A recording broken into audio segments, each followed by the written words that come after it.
Assalamualaikum warahmatullahi wabarakatuh. Salam sejahtera, salam perpaduan, salam perjuangan. Salam Malaysia baru, salam Melaka berbau pintar jauh bersih. Sagudri geli wanakkam.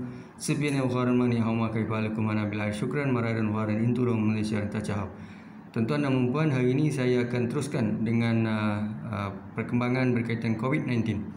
Bagaimanakah dunia mahu mengharungi, menangani, menyelesaikan kemulut dan juga penularan wabak pandemik coronavirus COVID-19. Saudara dan saudari, kita melihat kepada negara-negara yang berjaya untuk menurunkan kadar serangan COVID. Antara negara yang kita melihat berjaya untuk menurunkan kadar jangkitan COVID-19 ini adalah China. Kerana di China lah bermulanya COVID-19, Wuhan, dan akhirnya kita dapati bahawa saya dipahamkan daripada 100,000 kes, mereka yang telah sembuh hampir 70,000.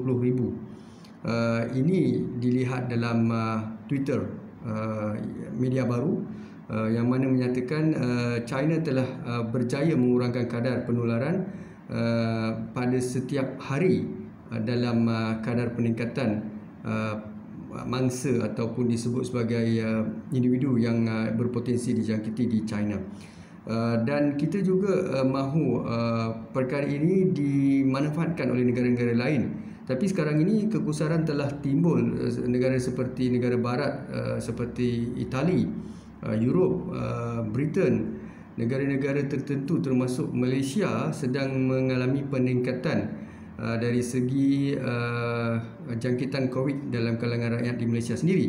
Dan sekarang ini sudah capai hampir 200, melebihi 200 rakyat negara kita yang dijangkiti COVID. Walau bagaimanapun di Malaysia masih lagi terkawal kerana nauzubillah min zalik, kita minta jauhkan tidak ada kes kematian maut disebabkan oleh jangkitan COVID-19.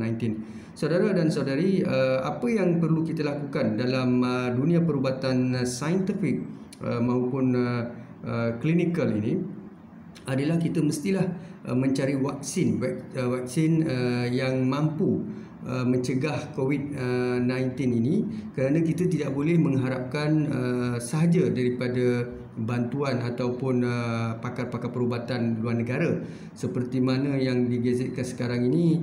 Israel sedang berusaha keras, saya dipahamkan dalam media baru dan juga media perdana negara, temu bual bersama beberapa doktor di Malaysia yang menyatakan antara negara yang sedang berusaha adalah Israel. Mereka sedang mengkaji virus ini dalam ayam dan seterusnya. Daripada penemuan tertentu, mereka akan berjaya menghasilkan vaksin untuk manusia dan sebagainya. Ini di luar daripada kepakaran saya dan bidang saya, walau bagaimanapun saya hanya mendengar daripada pandangan doktor itu. Dan saya telah cadangkan kepada kerajaan Majlis Presiden Pakatan Harapan dan Kerajaan Pakatan Harapan yang telah tumbang. Ini cerita sebelum lagi lah ya, sekarang ni Perikatan Nasional. Saya sebelum ini pun saya telah sarankan Crisis Management Plan, bagaimana untuk menguruskan krisis, menyelesaikan masalah pandemik COVID-19 ini dengan media release, press release, dengan adanya pusat kajian saintifik mengikut zon atau negeri, penempatan khas untuk pesakit-pesakit COVID-19 di Malaysia, kuarantinnya bagaimana, SOP-nya bagaimana, seterusnya minta kerajaan mencegah kemasukan rakyat luar negara ke Malaysia dengan serius melalui border, dan pelbagai lagi lah saranan telah saya sarankan kepada Pakatan Harapan yang dahulu yang telah tumbang. Dan sekarang ini Kerajaan Perikatan Nasional. Jadi saranan saya adalah untuk mencipta vaksin pencegahan COVID-19 ini. Jadi kita perlu ada pusat-pusat khas, makmal saintifik perubatan mengkaji virus penyakit ini, dan kita perlu setiap zon di negara ini perlu menggerakkan secara serius, yang mana mencegah itu COVID-19.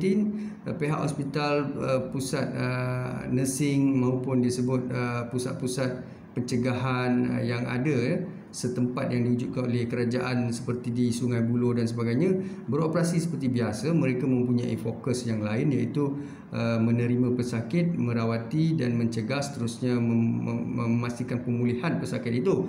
Tetapi apa yang saya sarankan sekarang ini adalah prototipe vaksin ataupun disebut bagaimanakah kita mahu menemui atau mengkaji dan seterusnya kita berjaya menghasilkan satu vaksin yang boleh digunakan untuk memulihkan pesakit-pesakit COVID-19.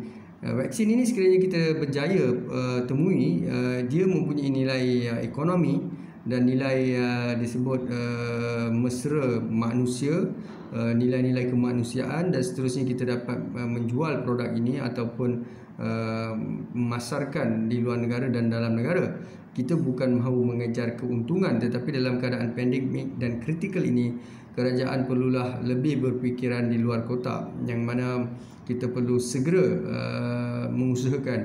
Begitu juga saranan-saranan daripada kaum-kaum dan masyarakat Melayu, Cina, India dan sebagainya. Kita melihat mereka menyarankan makanan tradisi mereka, iaitu boleh mencegah COVID-19. Saya melihat wujud kegairahan di kalangan doktor-doktor perubatan tertentu yang terlalu ekstrim dengan scientific dan juga penemuan teknologi dalam perubatan. Mereka tidak mahu menerima saranan pandangan daripada amalan tradisional yang kebanyakannya saya tengok kenyataan-kenyataan yang dibuat oleh pakar-pakar perubatan. Mereka kata tidak ada satu bukti maupun kenyataan minum rasam untuk masyarakat India, termasuk minum singgang, itu mencegah daripada masyarakat Melayu, boleh mencegah disebut sebagai COVID-19. Dan ini antara penafian-penafian. Cuma isu sekarang ni bagi saya, kita tidak perlu mempertikai baik amalan perubatan tradisional, herbs atau herba, maupun perubatan doktor. Isunya sekarang ni adalah semua pihak termasuk masyarakat tradisi mengamalkan makanan tradisi, herbs dan juga doktor pakar yang melalui penemuan scientific, empirical scientific vaksin ini, supaya semua pihak dapat membuktikan dan menghasilkan produk masing-masing untuk menyelamatkan manusia dan rakyat di negara ini. Sebab itulah saya kata nilainya prototipe ini, kalau kita sebut produk, dia akan jadi prototipe, tapi dari segi perubatan adakah itu vaksin? Penemuan-penemuan ini sebenarnya mempunyai membantu kesejahteraan, keselamatan, kesihatan manusia, dalam masa yang sama meningkatkan ekonomi ataupun pasaran in term of profit making, dan juga kita dapat mencipta satu innovation produk dari segi saintifik. Jadi dalam Allah menguji kita, Tuhan menguji kita, kita juga perlu sentiasa berikhtiar. Dan nasihat saya pada semua pihak, khususnya dalam keadaan yang begitu pandemik dan kritikal ini, kita perlu bekerjasama.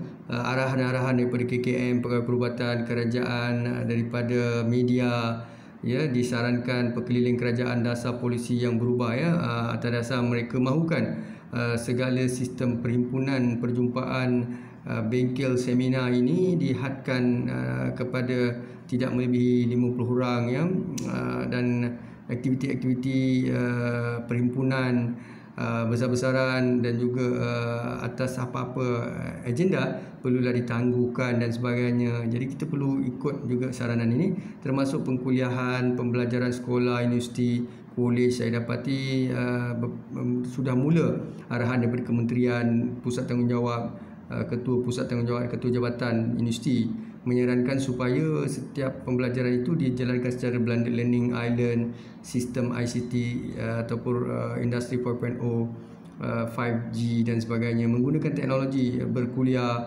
berbicara dengan pelajar-pelajar, mengambil peluang mempelajari sistem online dan sebagainya. Pengkuliahan dan juga pembelajaran sekolah ini sekiranya pihak Ketua Jabatan dan Pusat Tanggungjawab merasakan akan menyebabkan penularan penyakit COVID-19. So langkah-langkah pencegahan ini perlulah diikuti dan disantuni, seterusnya dipatuhi, kerana kita tidak mahu pihak-pihak berkaitan memandang rendah atau memperlekehkan saranan ini, kerana apabila jangkitan ini bermula kepada 1-2 orang, kalau populasi sekolah, universiti dan juga kolej ini terlalu ramai pelajar, maka kemungkinan untuk merebak secara meluas dan segera immediate ini sungguh rencam dan tinggi potensinya. Maka sebab itulah kita perlu mendengar nasihat-nasihat para pakar perubatan. Jadi di sini doktor, rakyat, scholar, siapa saja, kita tidak perlu bermegah dengan disiplin kita atau niche kita. Yang paling penting dan mustahak adalah siapa saja mempunyai alternatif penemuan ramuan apa saja metod, sama ada dari segi saintifik atau tradisional atau herb, buktikan dan seterusnya, bantulah masyarakat dan tonjolkan perkara itu kepada dunia melalui pemulihan-pemulihan yang dilakukan.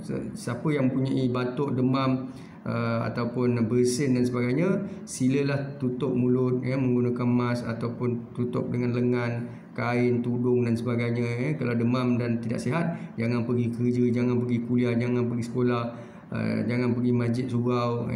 Jadi ambillah ubat-ubatan, jumpa doktor segera. Sekiranya dikatakan perlu berehat-berehat atau COVID-19, silalah kuarantin dan sebagainya. Saudara, isu dia sekarang ni adalah isu kita membantu mencegah penyakit penularan COVID-19, dan kita jangan pentingkan diri kita saja, kita perlu pentingkan ramai lagi manusia lain, dan diri kita sekiranya cepat kita mendapatkan rawatan, kita percaya dan yakin kita akan sembuh sihat walafiat kembali bersama masyarakat seperti biasa.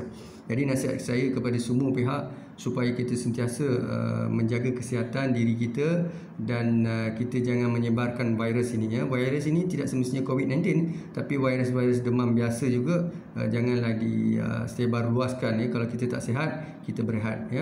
Tapi berehat jangan mendiamkan diri, berehat dengan mendapat pemantauan doktor dan mendapat nasihat doktor, mengambil ubat-ubat tertentu yang disarankan oleh pihak pegawai perubatan klinik swasta dan klinik kerajaan, seterusnya pejabat ataupun Kementerian Kesihatan KKM. Jadi itu saja ingin saya sampaikan di sini. Banyakkan beramal, solat, makan oren, banyakkan minum air, makan kangkung, bayam, makanan hijau, dan elakkan susu, daging, timun banyak, perlu makan banyak juga dalam kuantiti yang kita sesuai. Minum air kelapa, dan kurang minum susu. Jangan banyak sangat minum susu. Makanan manis dan juga kurangkan makanan manis dan daging. Ini antara perkara yang selalu disarankan oleh pihak-pihak tertentu, khususnya ada juga pandangan daripada doktor, supaya tidak memberi kesan ketara apabila kita dijangkiti COVID-19. So itu saja ingin saya sampaikan, dan dari masa ke semasa kita akan berikan nasihat demi nasihat. Jangan salah faham tentang video audio yang saya buat, kerana semua orang mempunyai niat yang sama untuk membantu melaporkan dan menyampaikan kepada rakan-rakan, saudara mara, jiran-jiran dan rakyat Malaysia. Syukran dan terima kasih. Assalamualaikum warahmatullahi wabarakatuh.